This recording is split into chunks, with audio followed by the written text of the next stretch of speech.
இன்றைக்கி நம்ம ஒரு கதை பார்க்கலாங்க. டெய்லியுமே நம்ம ஓஷோட கதை மூலமாக ஒவ்வொரு விஷயங்களாக பார்த்துட்டு வந்துட்டுருக்கோம். நம்ம பார்க்க போகிறது எது நடந்தாலும் நன்மைக்கே அப்படின்னு நம்ம பெரியவங்க சொல்லி நம்ம கேள்விப்பட்டிருக்கோங்க. அதுக்கு ஒரு கதை மூலமாக ஓஷோ விளக்குறாருங்க. அந்த கதையை நம்ம பார்க்கலாங்க. என்ன அப்படின்னா, ஒரு ஊரில் ஒரு ராஜா இருந்தானாங்க. அந்த ராஜா ஒரு சிங்கத்தை வளர்த்துட்டு வந்துட்டு இருந்தானாங்க. அந்த சிங்கத்துக்கு டெய்லி சாப்பாடு கொடுக்குற பழக்கம் அவனுக்கு உண்டாங்க. ஸோ அப்படி ஒரு நாள் சிங்கத்துக்கு சாப்பாடு கொடுக்குறப்ப அவனோட கை கடிச்சிச்சாங்க சிங்கம். அப்படி இருக்கும்போது ஐயோ கை கடிச்சிச்சு அப்படின்னு சொல்லிட்டு மந்திரி கிட்ட சொல்லும்போது மந்திரி சொல்கிறாருங்க, ராஜா நடக்கிறது நன்மைக்கு, இதுவும் நன்மைக்கு அப்படின்னு சொல்கிறாருங்க. வெடிக்கொண்டு இவன் என்ன மந்திரி என் கையை சிங்கம் கடிச்சிச்சு, நடக்கிறது நன்மைக்கு அப்படின்னு சொல்கிறாரு அப்படின்னு சொல்லிட்டு யார் இங்கே இந்த மந்திரியாரை சிறையில் அடையுங்கள் அப்படின்னு சொல்லி உத்தரவு விட்டுட்டாராங்க. சிறைக்கு அழைச்சிட்டு போகும்போது அந்த மந்திரியை பார்த்து கேட்குறாங்களாங்க, நீங்கள் ஏன் மந்திரியாரு அப்படி சொல்கிறீங்க? ராஜாவே அவர் கையில் அடிபட்டு இருக்காரு, இதுவும் நன்மைக்கு அப்படின்னு சொல்கிறீங்களே, இப்போ பாருங்க நீங்கள் சிறைச்சாலைக்கு போகிற நிலைமை வந்துச்சு அப்படின்னு சொல்லிட்டு மந்திரியாரை பார்த்து சொல்கிறாங்க. மந்திரி சொல்கிறாரு இதுவும் நன்மைக்கு அப்படின்னு சொல்லிட்டு அவர் சொல்கிறாராங்க. ஸோ இப்படி போகுது. அவர் சிறைக்குள்ள இருக்காரு. ராஜாவும் அவர் வேலையை பார்த்துட்டு இருக்காரு. ஒரு நாள் என்ன ஆகுதுன்னா, காட்டுக்கு வேட்டையாட போகும்போது காட்டுக்கு போயிட்டுருக்காராங்க.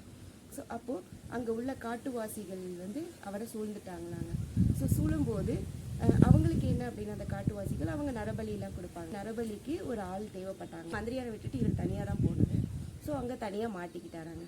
அப்போது நரபலிக்கு எல்லாமே நடந்துட்டுருக்காங்க. சரியா? நடந்துட்டு இருக்கும்போது இவரை கூட்டிகிட்டு போகிறாங்க. அந்த இடத்துல நரபலி கொடுக்கும்போது ஒரு கண்டிஷன் வைக்கிறாங்க, இவங்க உடம்புல எந்த காயமும் இல்லாமல் இருக்கணும் அப்படின்னு.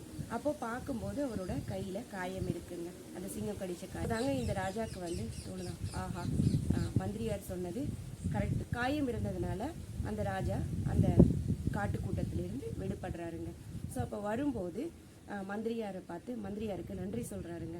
இந்த மாதிரி மந்திரியாரே, நீங்கள் அன்றைக்கி சொன்னீங்க, அதுக்கு அர்த்தம் எனக்கு புரியல, பட் இன்னைக்கு அந்த விஷயம்தான் என்னை என் உயிரையே காப்பாற்றிச்சு, இல்லைன்னா நான் இப்போ உயிரோட உங்கள் கண் முன்னாடி வந்திருக்க மாட்டேன், மன்னிச்சிடுங்க, உங்களையும் நான் சிறையில் அடைச்சிட்டேன் அப்படின்னு சொல்கிறாராங்க. அப்போது மந்திரியார் இவரை பார்த்து, நான் தாங்க உங்களுக்கு நன்றி சொல்லணும் அரசரி அப்படின்னு மந்திரி சொல்கிறாராங்க. ஏன் அப்படின்னா, மந்திரி அன்னைக்கு சிறையில் அவங்க அடைக்கலை அப்படின்னா மந்திரியும் கூட போயிருப்பாங்க. அப்போது மந்திரிக்கு எந்த காயமும் இல்லைங்க. அப்போ என்ன ஆகும்? ராஜாவுக்கு காயம் இருந்ததுனால மந்திரி அன்னைக்கு அந்த நரபலிக்கு உள்ளாக்கப்பட்டிருப்பாருங்க. ராஜாவும் தப்பிச்சாரு காயத்தினால. கோபம் கொண்டு அரசர் மந்திரியை சிறையில் அடித்ததுனால அந்த மந்திரியும் தப்பிச்சிட்டாருங்க.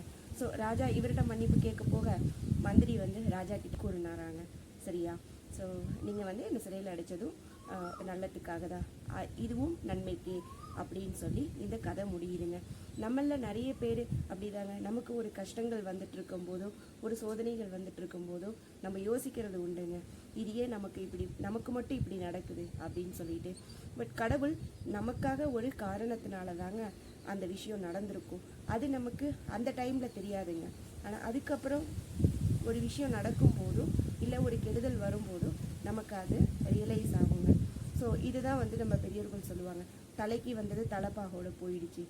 இதுதாங்க இந்த கதையிலிருந்து நம்ம கதைக்கரு என்ன அப்படின்னா, என்ன நடந்தாலும் அதில் ஒரு நல்லது கண்டிப்பாக இருக்கும், எல்லாமே நன்மை. ஸோ இந்த கதை உங்களுக்கு பிடிக்குன்ற நம்பிக்கையோடு நான் இந்த கதையை முடிக்கிறேங்க. ஸோ இனிமேல் நம்ம வாழ்க்கையில் எது நடந்தாலுமே இந்த கதையில் வர மாதிரி தாங்க, நடக்கிறது எல்லாமே நன்மைக்கே அப்படின்னு நம்ம அதை ஏற்றுக்கிட்டு போகலாங்க. நன்றிங்க.